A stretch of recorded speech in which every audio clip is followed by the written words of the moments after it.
welcome back to my channel. Yes, my previous video I showed you my beginning trip to Eburi, the eastern region of Ghana. If you're new to my channel, please subscribe, turn on your notification button so you're notified when I post more videos. And in today's video, I'm going to be showing you the very first cocoa farm in Ghana, how a blacksmith, Tete Kwashe, brought cocoa into Ghana, the fermentation process, and how Ghana is currently amongst the leading countries in the world when it comes to cocoa export. Yes, these and many more will be coming to you in this video, so do well to watch this video to the very end. So this is the very first cocoa farm ever that we have in the whole Ghana, and it was all started in the year 1879 by a man called Tete Kwashe, and that is just the portrait of him. He was from Accra and also a blacksmith by profession who was working with the Basel missionaries in Ghana here. And I hope you know the Basel missionaries. No. Missionaries. So Tete Kwashe was working with them as a blacksmith, and there was a contract which was introduced to them at Fernando Co, currently located at Equatorial Guinea. So they went there in the year 1870 and they returned 1879. But when you travel outside Ghana, they call it cacao. And whenever the pods are ready for harvesting, that is when we see them to be yellow. But when it's unripe, we see them to be green. So he was having an interest in that cocoa, and he decided to return back some of the pods in Ghana. But in those days, it wasn't allowed to be taken out such a foreign material like the cocoa from a different country back to your own country. So it was all through a smuggle process where Tete Kwashe got a chance to introduce the cocoa to Ghana. And how did he smuggle the cocoa? Now there's a story behind that. Tete Kwashe swallowed the cocoa and he came to ship it out, which is impossible. And it's impossible because due to low technology in those days, they were not having the aeroplane for the traveling. So they were either traveling by walking or by the sea with a ship. And Tete Kwashe came by the sea, which took him 16 weeks. And this is the question: will it be possible for a person to be living for a whole 6 weeks without using the washroom? But what he did was that because he was a blacksmith, he was having a toolbox which is working tools with it. So he was able to hide 6 of the ripe cocoa pods under the tools in the box. And because of the low technology, we were not having the scanning machine that we have today. so he was able to. Whether he was having something smaller like the cocoa. So they only asked him to open the box for them to see whatever he was having in the toolbox. And when Tete Kwashe opened the box, they only found the working tools. You couldn't think ahead that he was having something smaller like the cocoa. Now we're having the cocoa farm in Mampo Ekiapim here, which is in the eastern part of Ghana. And Tete Kwashe also wasn't from here. He was rather from the greater side, that is Accra. And because he was from Accra, he had wanted to have the cocoa farm over there. But he later got to know that the land at Accra wasn't good for cocoa plantation. And it's because cocoa doesn't like too much of heat areas and also a land that contains a lot of salties. And he was residing at Osu, which was very closer to the sea. So because of that, he came down to Mampo Ekiapim here to seek for a very fertile land that would be better for cocoa plantation. And for God being on his side, he got this land in Mampo. He started this first cocoa farm in the year 1879. So since 1879, we're still having 2 of the original trees which were planted by him. And those 2 trees are still there in the farm, still giving out. So if there are no questions at the moment, we are having a walk to the farm.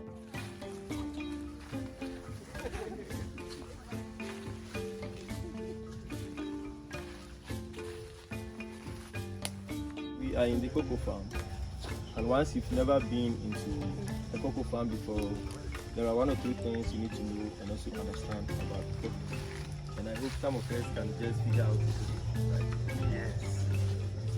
But looking at the cocoa trees, there are other kind of plant species in the farm which are not cocoa trees, and it's because cocoa doesn't like too much of sun on them directly. So in cultivating of cocoa farm, it's in the form of mixed crop farming. You understand? So there are other kind of species that has to be in the farm, such as plantain, banana, avocado, residual, and then cocoa, just to serve as a canopy from sun shining directly onto the tree. So that is why you see different kind of plant species in the farm. Do you understand? And also, cocoa is unlike an orange. You see, whenever an orange fruits are ready for harvesting, for them, you can climb the trees to do the harvesting. But cocoa, you don't have to climb them. And it's because in the beginning of the cocoa, you start with a flower. And the flowers comes at any part of the tree. It starts from the bottom here up to the branches. Any part, you can have a cocoa flower. So these are the beginning of the cocoa.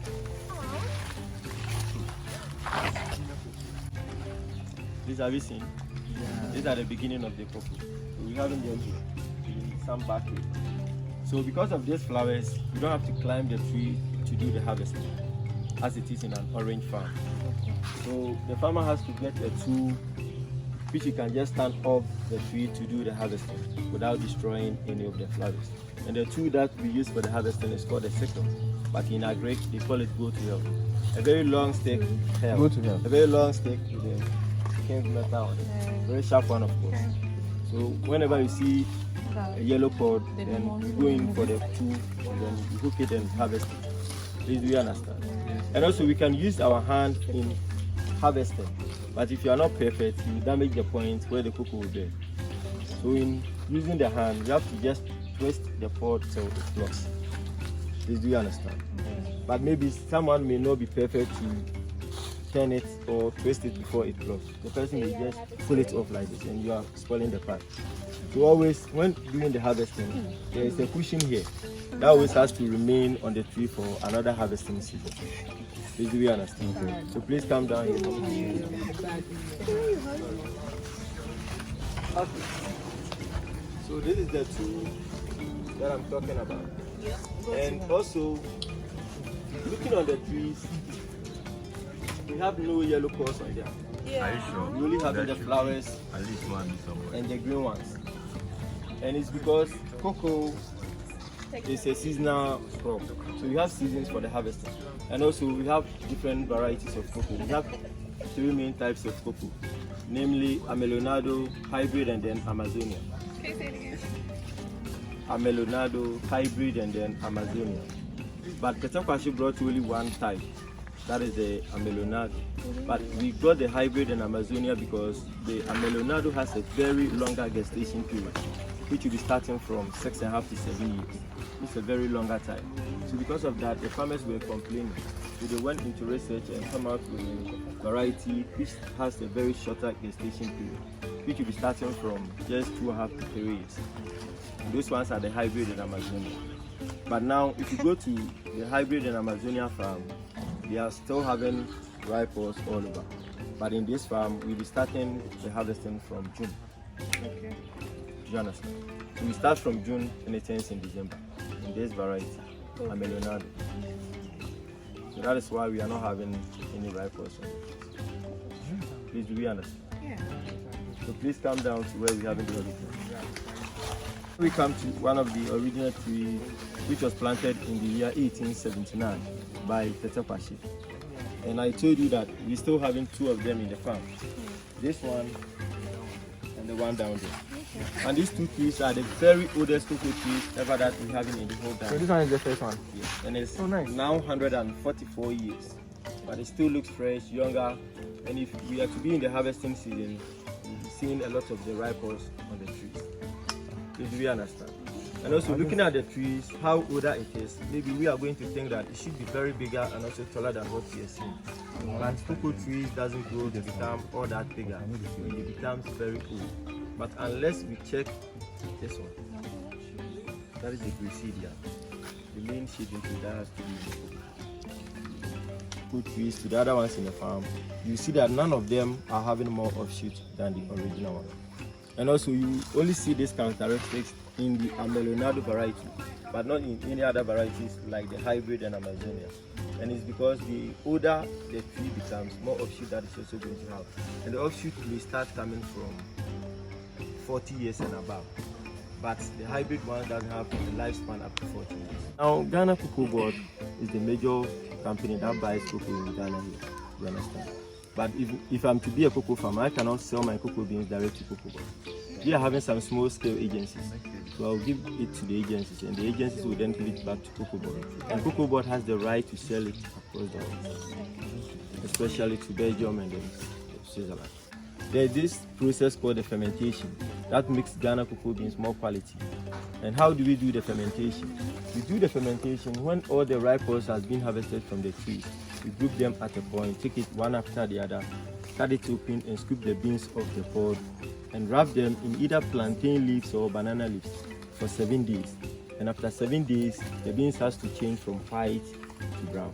Do you understand? When the beans are fresh in the pod, it's white. But we want to change from white to brown. And it's with the help of the fermentation. So if it doesn't change, then the fermentation wasn't done properly. so will you redo the 7 days again? Yes. So now we are at the point where we do the fermentation and the drying process. And I've explained further of the fermentation. So we now know what we are coming to do. So this is my plantain leaf with my ripe oils here. And I'll be doing it up here because this is just a demonstration. If not, I'll be doing it somewhere on the floor. So we just dry the leaves and then take the pod right to the pin.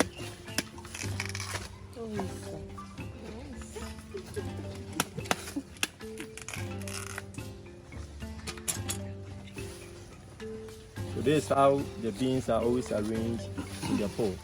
And the beans in every cocoa pod start from 1 up to 55. Not less than 1 and not also exceeding 55. It's always in between 1 and 55. And this can be taken in as a fruit. So you just take a bean and then suck it like toffees. You just suck around the first and then bring it out.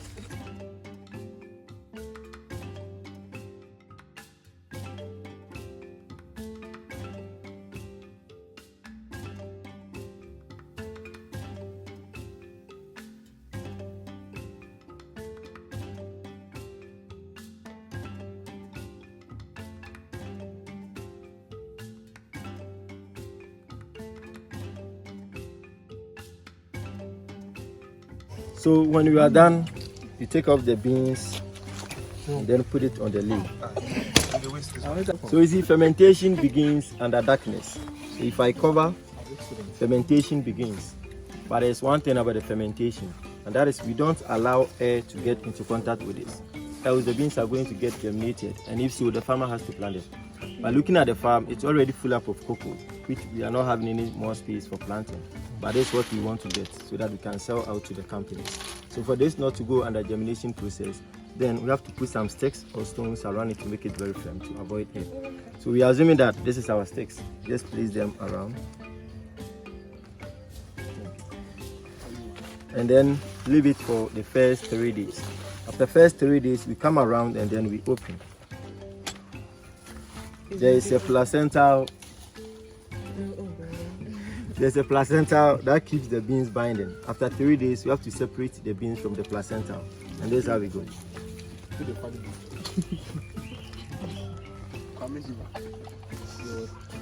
So this is the cocoa placenta.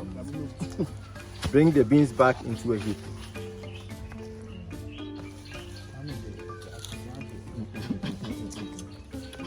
Then cover and put the sticks. Leave it for another 2 days. And after 2 days, we also come back again